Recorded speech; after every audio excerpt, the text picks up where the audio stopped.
Kia ora koutou and very good morning everyone. It's great to be here this morning and thank you Rui for the introduction. Also want to acknowledge Ngāti Whātua Raki as well for the warm welcome that we had this morning. I guess the session before probably wasn't the biggest motivator in regards to my warm-up, but I'm going to do my best to get us back on track in regards to where we're at. But I think what was important was the last sentence that was articulated, in that while the government haven't got mandatory regulation to force people, actually what the industry can do and what people can do who are building buildings is actually just do it and get on and lead from the front. And I think that's an opportunity really for the sector to do.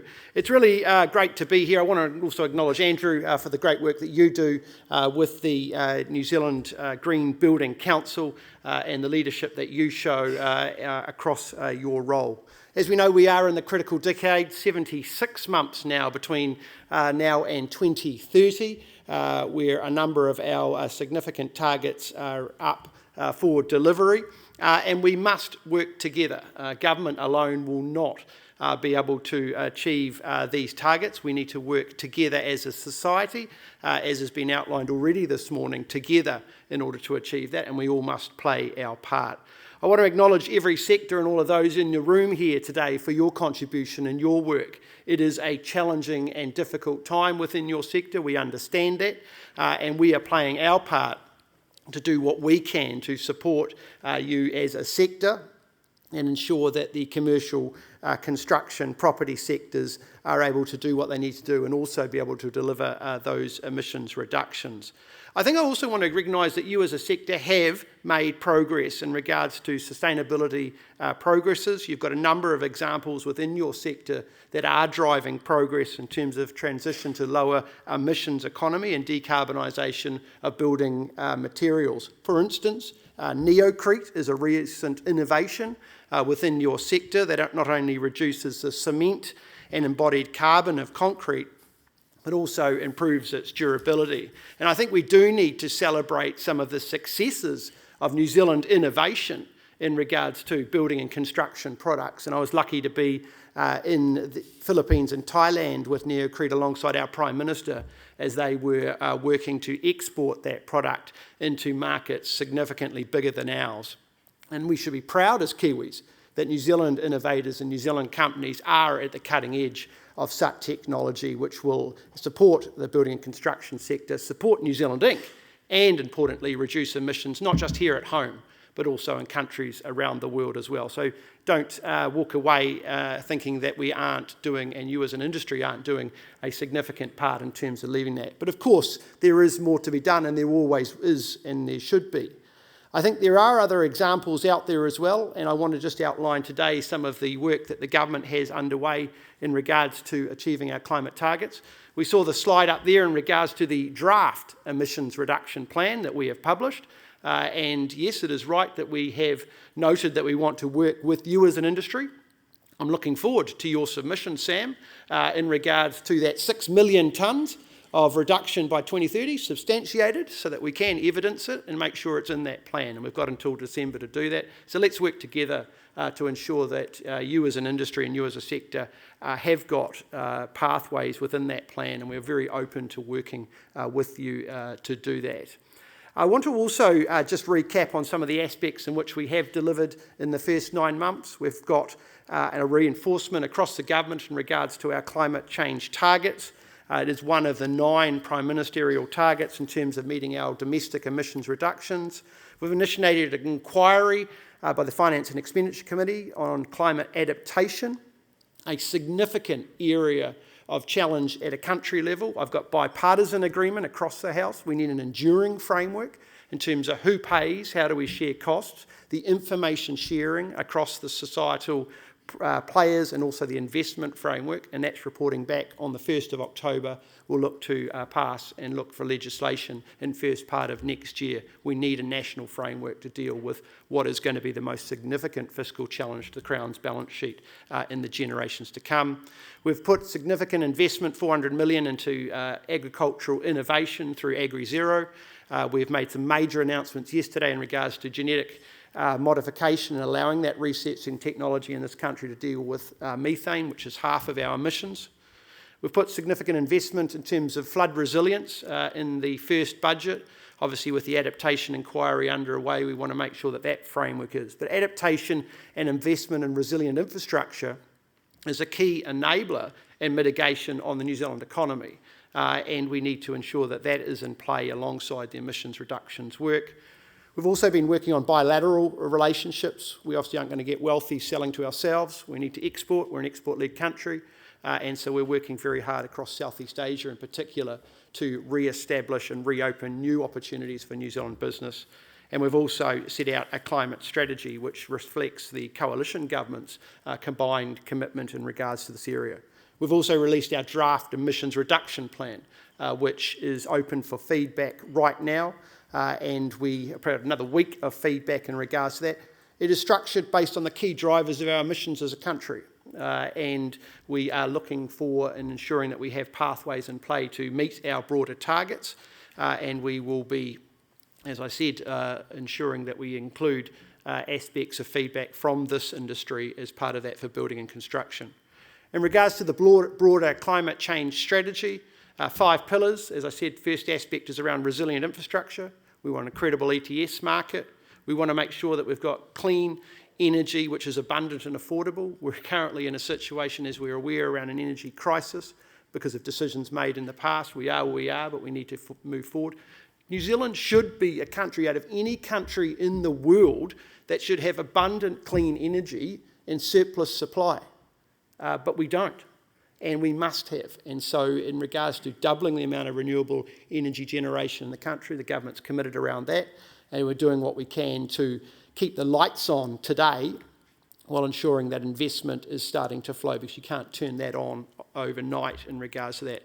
World-leading climate innovation, so I've talked about that around the Agri-Zero in particular, and nature-based solutions. We don't hear too much about that, but your sector is heavily involved in terms of the urban design considerations when we build our cities and our towns, the role in which nature-based solutions play in order to beautify, to protect, to maintain where we live is a critical element, but it's also a critical driver in terms of how we meet our climate change obligations. This government has recognised that that is one of the 5 key pillars in order to achieve our climate change targets, and looking forward to working with you as an industry and a sector in order to bring that to life, because I think there is significant opportunity as an industry where you can support and enable aspects around that nature-based solution.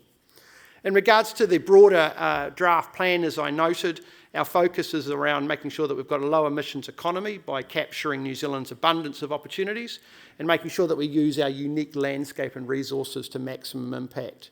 As I said, make sure that we've got that feedback coming through from your sector. We're also doing a number of engagement events online as well through the Ministry for the Environment, and I am genuinely keen to see that we can get that 6 million tonne reduction, because when you look at the numbers, the margin of error to get to net zero by 2037 or 8 is 3 megatonne, right?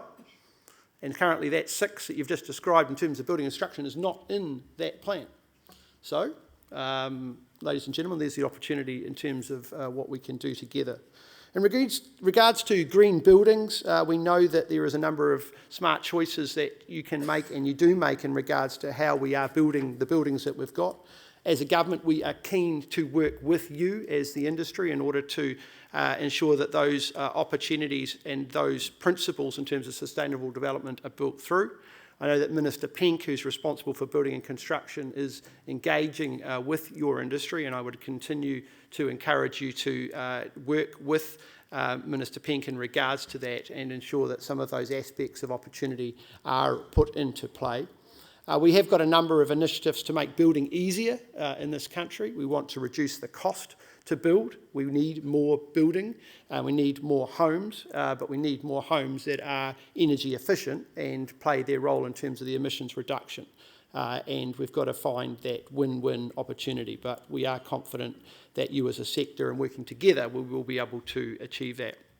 It was noted before in regards to wood processing and embedded carbon. We have signalled policy is underway in regards to making that a reality, working with my officials and Minister Macleay in the forest, who's the Forestry Minister, to have that policy. I think that's an exciting area. It is right that other countries are already reasonably well advanced in some of that area, but we have signalled as a government that that's an area that we want to look at.